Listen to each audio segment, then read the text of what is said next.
Hello and welcome to the FEZ show. It is the 30th of April and we have some great topics to discuss again today. Remember, if you're enjoying the content, you can hit that like button and that subscribe button as well. Joining me on the show today is Edward Hunter and William Dodds. Morning, boys. Hi, Jack. How's it going? Hey, Jack. Hey, Will. Yeah, it's going really well. Obviously, we had an interview with Marching Wild. It was great to have him on the show yesterday, so really enjoyed that. But we have some fabulous topics once again to discuss, and I'm going to get straight into it because normally we've had rivalries before, and what I want to discuss is we want to sort of reminisce about the rivalries we've had before, but I'm sort of worried at this precise moment that Rivalry might not have any sort of rivalries going forward, or one doesn't seem like it's going to emerge anytime soon. So if I think about rivalries that we've had before, like PK and Degrassi stands out to me straight away, Ed. It was just a war of words. They'd come into the press room and they'd literally eat each other alive. Like, they'd just, say each one's the worst, basically. Like, he can't drive. It'd literally be like bickering like children, but it was fabulous at the same time. And then, when they got onto the track, there was no like arguing in terms of stuff. It was proper brutal, get out of the way, push. And it was a great little rivalry that Rivalry could feed off. Yeah, it was, and that especially during that first season when both of them were championship protagonists. And the incident that springs to mind most clearly for me, it was Monaco in that first season, where I think, if I remember correctly, Degrassi held up PK in qualifying, and PK was non-best pleased about it, and ended up, I think, finishing behind him in the race. So yeah, and it really sort of spiraled a bit out of control from there. I think they never really liked each other, and during that first season, it really just became kind of public knowledge. Yeah, Monaco, it did. You're well remembered. Like, Monaco, they were arguing in front of each other in the camera. PK had a face of thunder in that, like, where they stand in that top five. Rivalries are great, and obviously Rivalry can really promote the series off it. But having two drivers like PK and Degrassi who have obviously been there, done that, arguing with each other, it really helped publicize the series in its first season. Yeah, and I think something that's also important about that is that rivalries always have more heat in them when they're kind of challenging at the front. So obviously you have Degrassi and PK going for the title in season one.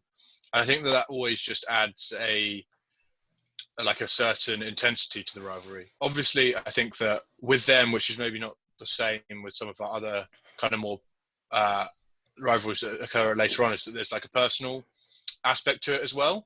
And I think you could compare that to something like a Lewis Hamilton and Nico Rosberg rivalry. It's like one of the reasons that was so intense is because they knew each other for such a long time. And I think that could be the case with Degrassi and PK, the fact that this wasn't just two drivers competing for a title or competing for space on the track.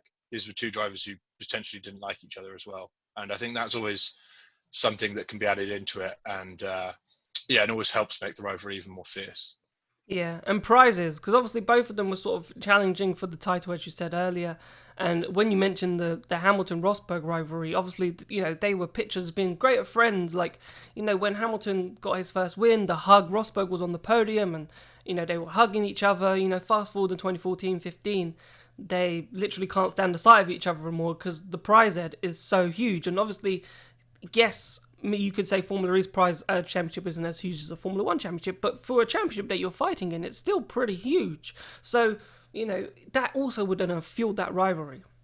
I remember reading in the sort of the preview guide that came at the London E-Prix at the end of the first season, there was an interview with Degrassi where he basically said, well, the first title seems really important now, but after that, it's going to be the second title, and then it will be the most important, then the third title. So overall, because he was an outsider for the championship at that point, after being disqualified in Berlin, so he just went, well, it's not that important. I don't care who wins. And obviously, deep down, he really does. But he's just saying that because he hates Nelson Piquet Jr.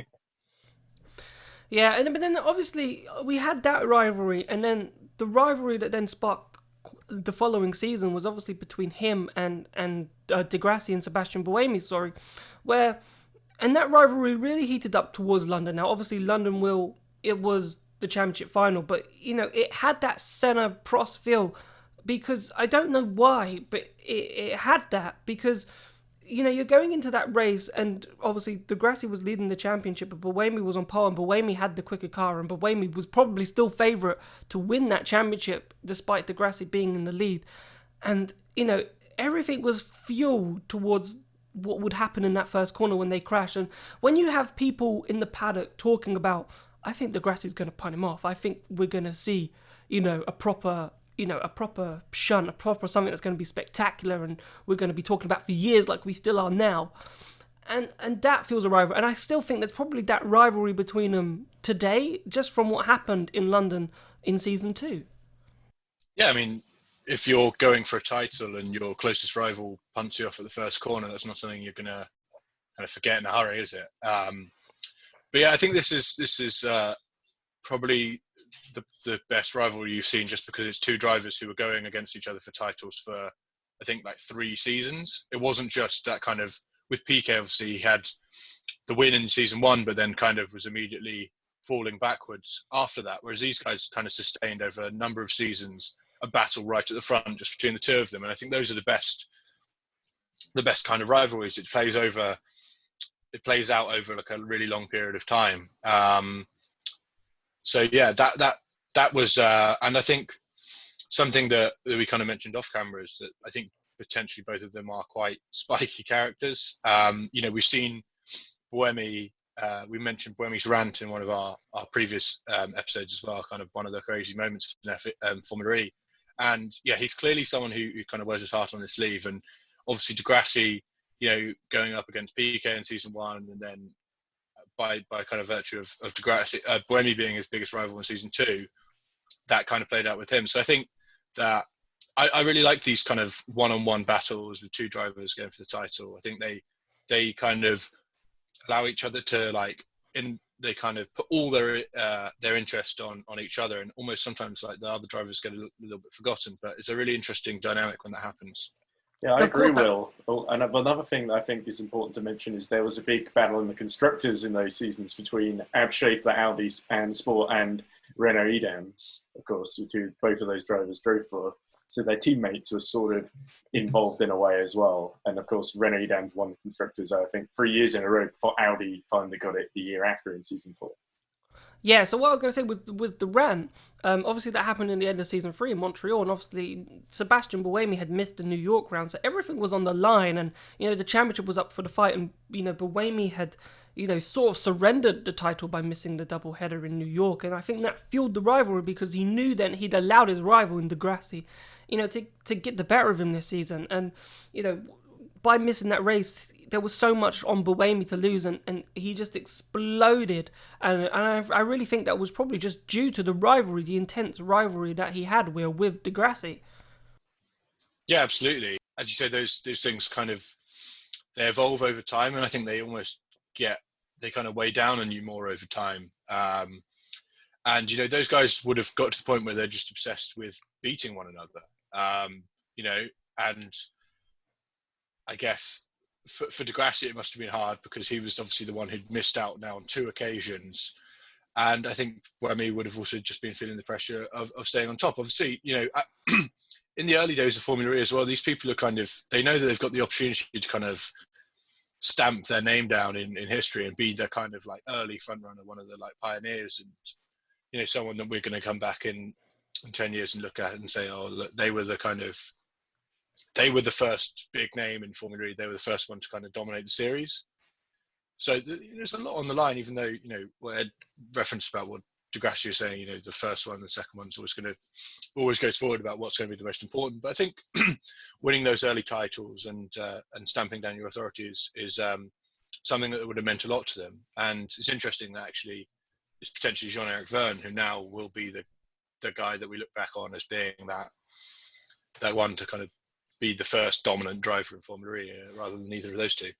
Yeah, because it's interesting you say Vergne like that, because I was literally about to say, Degrassi and Buemi were the best drivers in Formula E, like at the beginning. Season 1, 2, 3, even 4 potentially, but obviously that's when Jean-Eric Vergne really started to put things together.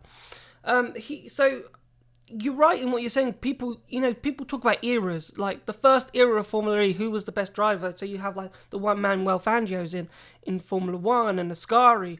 And in Formula E, there will be a time when we come back to look at those figures of who was the most influential drivers, and we probably will put Verne now first because of his double championships, unless anything changes between obviously now and maybe Formula E's 10th season. But Ed, I think with those two actually being the best drivers and probably were the only drivers who probably could challenge for the title in those first 3 seasons, there wasn't really anyone else which probably would have merited a championship push in those 3 seasons. So it makes sense that rivalry got so intense. Apart from PK in the first one. But I know what you mean, Jack. I think if Buemi and Degrassi are the Senna and Prost of Formula E, then Jean-Eric Verne would probably be the Michael Schumacher of Formula E, given how dominant, or relatively dominant, he has been the past few seasons. And yeah, I think it's really hard to look. It was really hard to look past Buemi and Degrassi, especially in season 2 and 3 when they have by far the most competitive cars on the grid. Yeah, so but my problem is now I can't see another rivalry emerging. Like we've had a title decider. Even last season we had 5 drivers going for that title. I know Verne was favourite, but you couldn't really pitch a rivalry, Will, because Verne was so dominant that the drivers there was no real match to sort of put him. Everyone was expecting Verne to do it, which he did.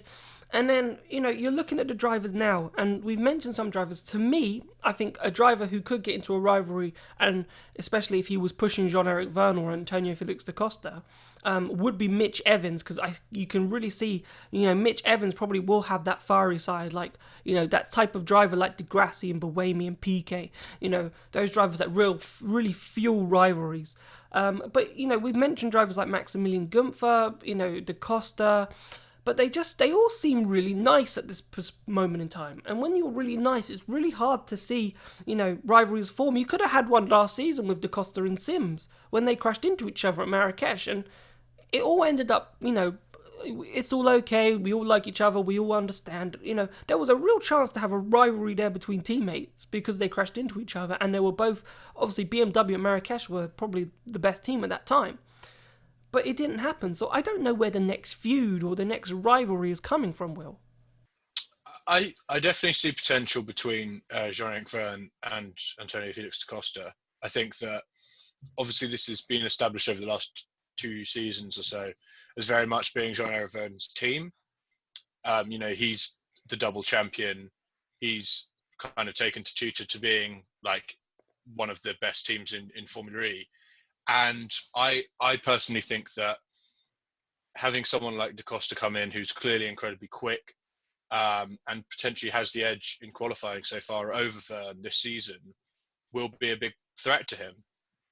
I think that at the moment you have drivers like Gunther and Evans who are kind of putting themselves between Da Costa and Verne, but if it, as the season kind of plays out and DS Techeetah become like the dominant team, I can see how that rivalry would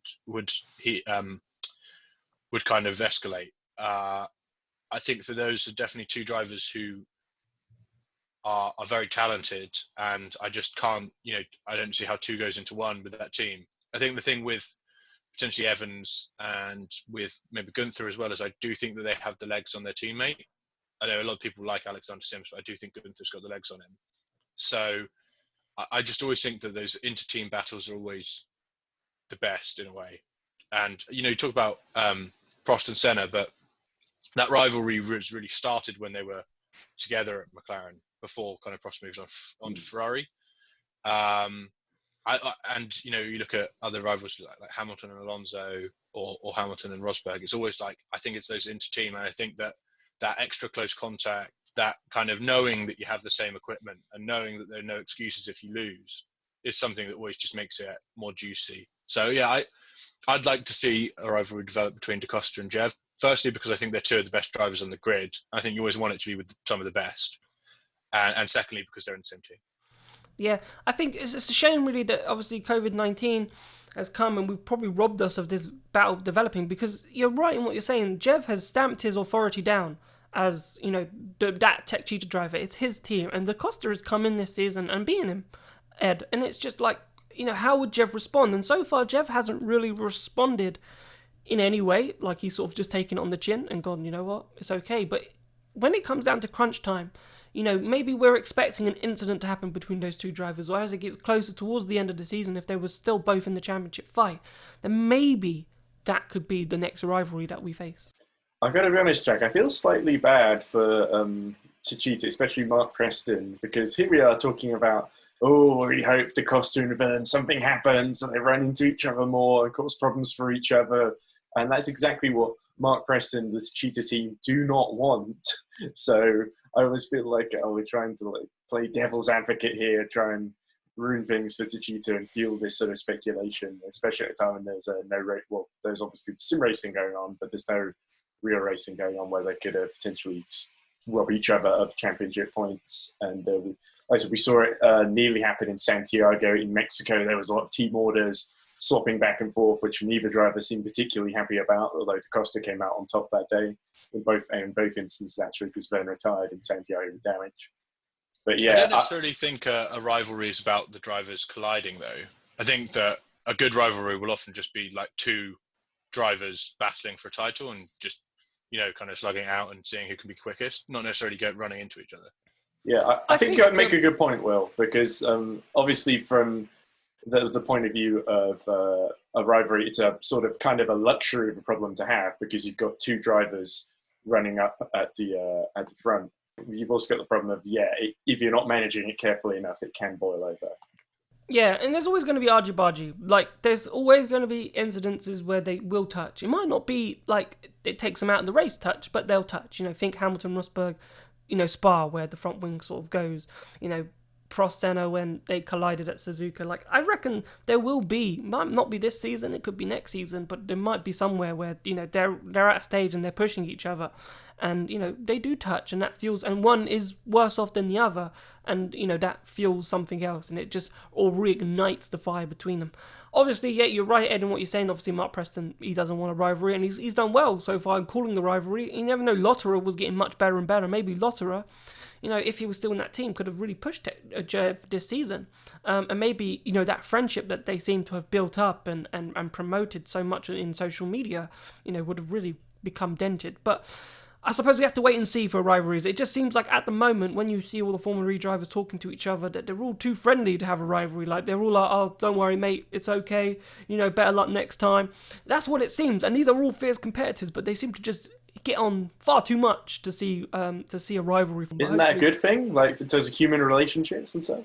It's a great thing. Don't get me wrong, that they can be well and obviously get along with each other. But at the same time, you want that little bit of spice, like any sort of good meal, I suppose. But moving on, we obviously, a couple of days ago, we talked about the possibility of Ferrari joining Formula E, and if Ferrari need Formula E, which we all had our own opinions on. But there's another company that I really want to talk about, and obviously has been the forefront and sort of dominated the electric vehicle market for years, and that is Tesla. Now, obviously, Tesla is a luxury sort of brand. That's how they've sort of promoted themselves. They're not like a nitty-gritty, race team, and they've got that sort of history. They're sort of a luxury electric vehicle.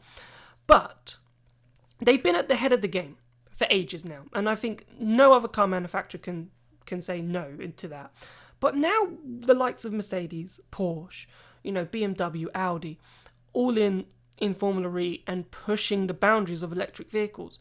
Are Tesla in the future, and I think, personally, I think this could happen, is that gap going to completely shrink, and maybe those teams in Formula E will overtake Tesla? So therefore, yeah, Tesla might be the luxury brand, and, great, you own a Tesla, but in terms of actually owning an electric vehicle, you might as well own a Mercedes, because you'll get an extra 200 miles of range compared to your Tesla.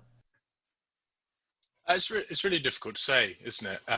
Obviously, kind of Formula E is very much in its infancy in kind of relative terms, and I think that it takes a lot of time to kind of build the prestige and reputation of a championship. Obviously, Tesla has kind of gone about marketing their product and kind of building their reputation in a slightly different way away from motorsports.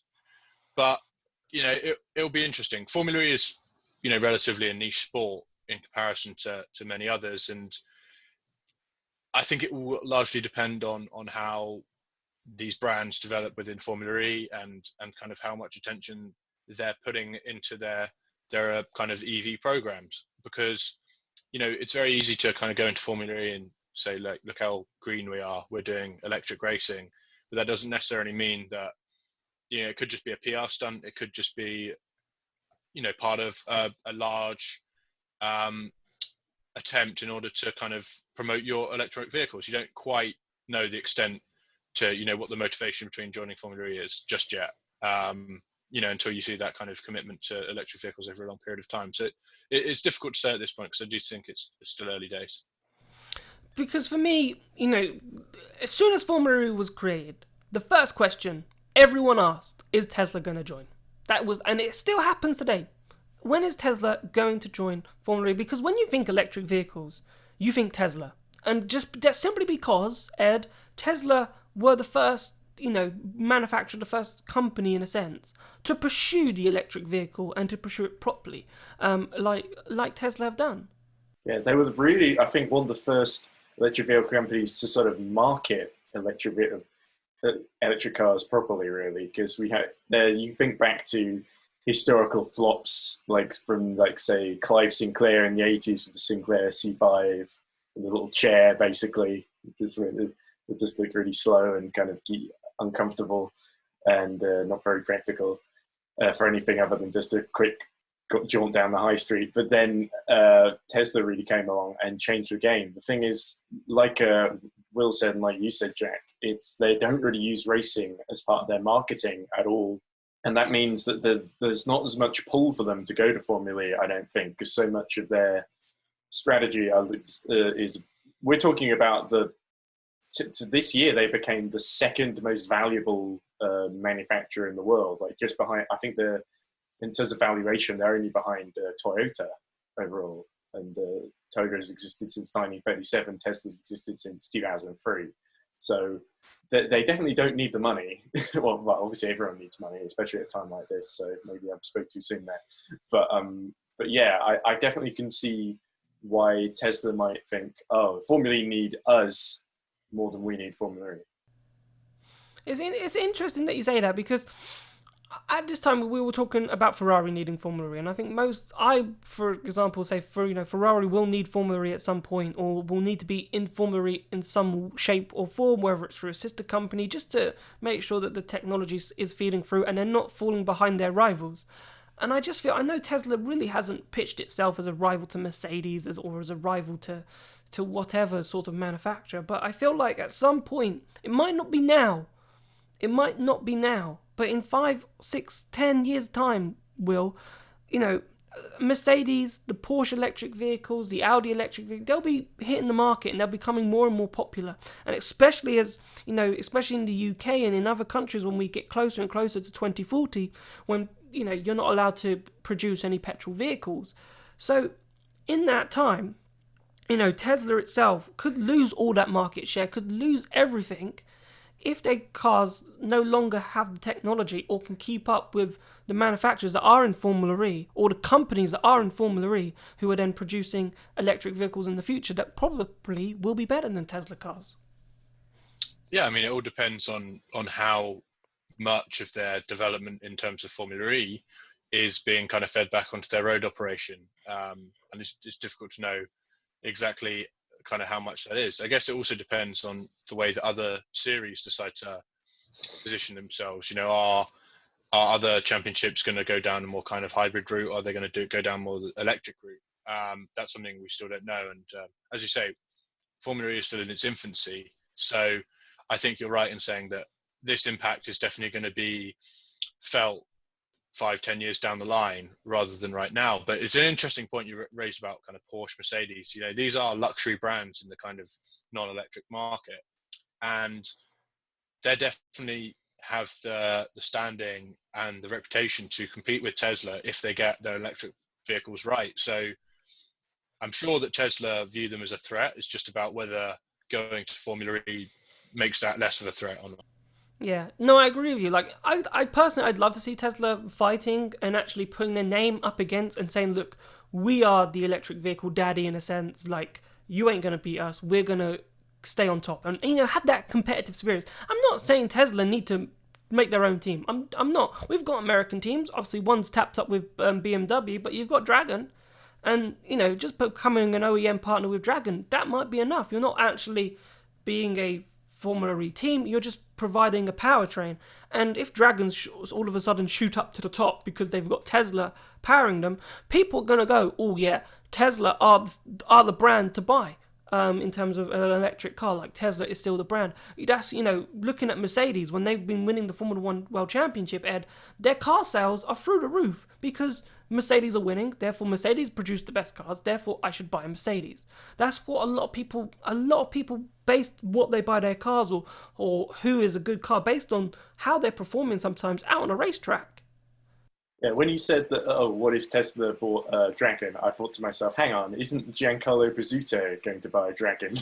Well, we don't know that. That's just speculation. We'll see what he says when you interview him tomorrow, of course. But look forward for that.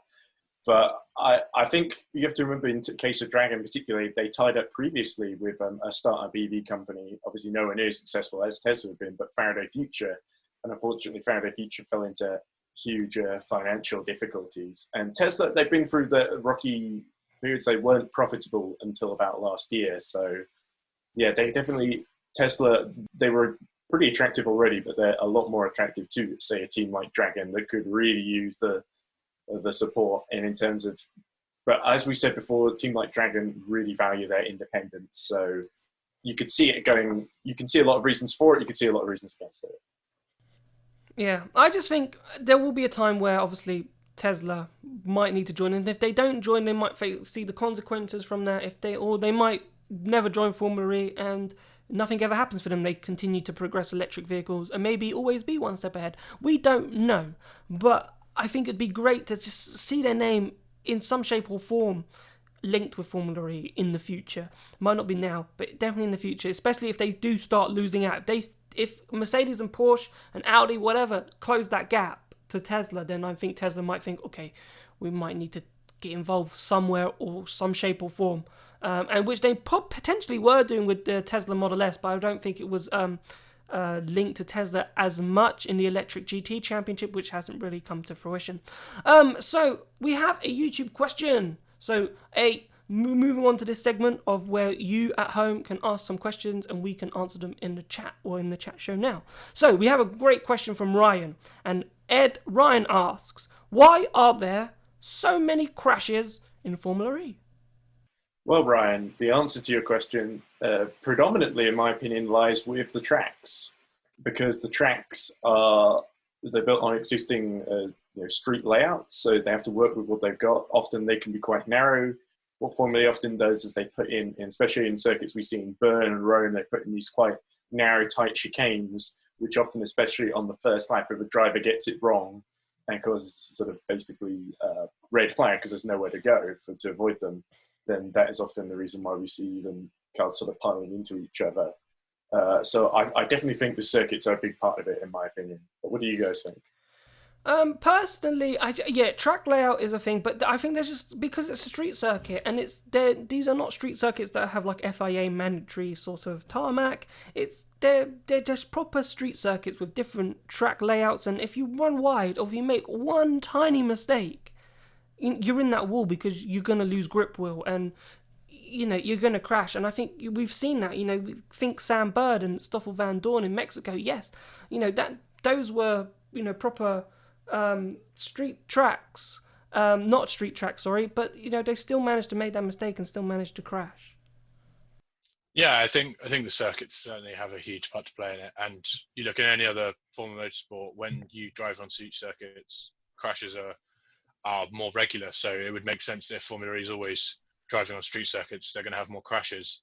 Another part of it probably is there's less aerodynamic wake in Formula E than most other single-seaters, and aerodynamic wake usually prevents cars from getting up close to each other, and you'll often, as a result, see Formula E cars kind of running nose to tail. And this obviously just means that there's more likely to be contact because the cars can get so much closer to each other. Often because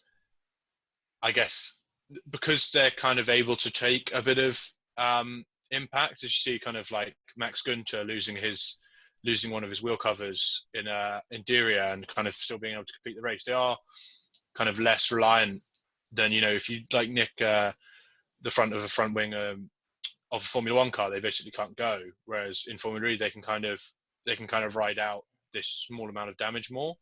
So that means that they're more willing to get up close and personal with each other, going through tight corners. They're more able to take risks, and all of this just results in more incidents.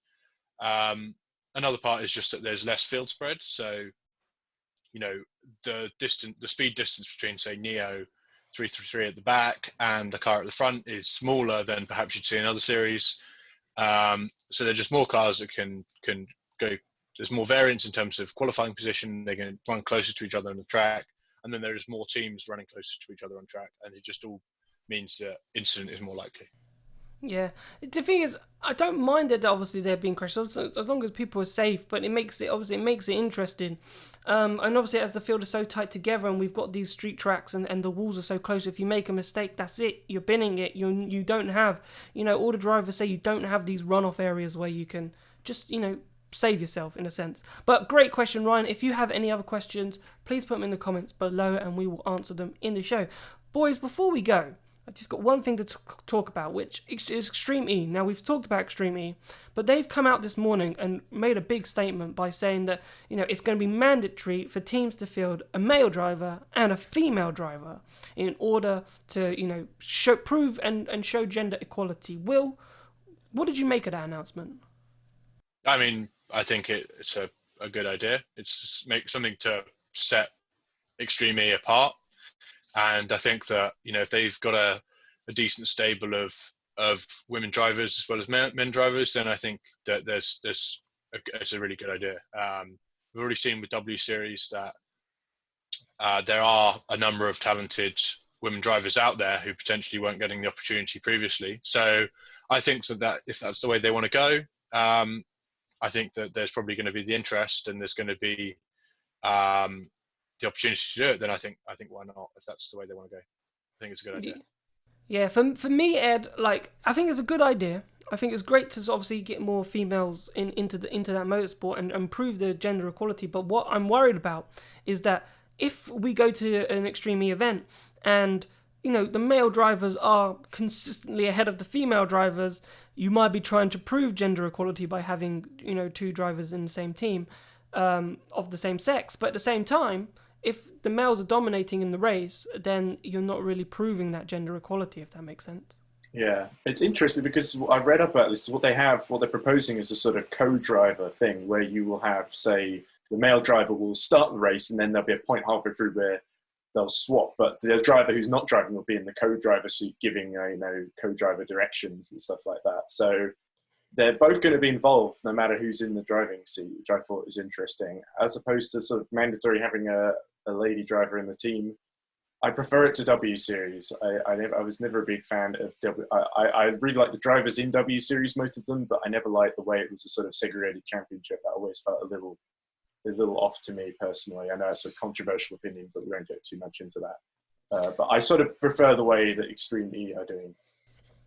And it's to be honest with you, it's still there's still so many questions about Extreme E, about their race format, because if they are going to be a co-driver, it looked like it was going to be like a rally cross, very short sprints to sort of get to a crazy race, then your semi-final and a race. But if they're going to be hours long, it's going to be a huge event to fit Extreme E in when you've got semi-finals, a crazy race, and a final all to fit in a space of what, 2 hours or 6 hours? We don't know how long their event is going to be, and obviously when you say their drivers are going to switch, then how long are these races going to be? Are they going to be an hour long? We have no idea at this point. Are they going to shuffle over each other as well in the cockpit? So it's going to be interesting to see how that develops. But boys, we come to the end of the show. Again, thank you so much for being on. Oh, pleasure, Jack. Thanks, Jack. No worries. And if you're enjoying the content, please remember to hit that like button and hit that subscribe button. It really helps us out. We will see you tomorrow as we preview the eSport events from the Formula E test track in Leicester in America, and talk all about that. So make sure you join us for that, and we will see you tomorrow. Goodbye.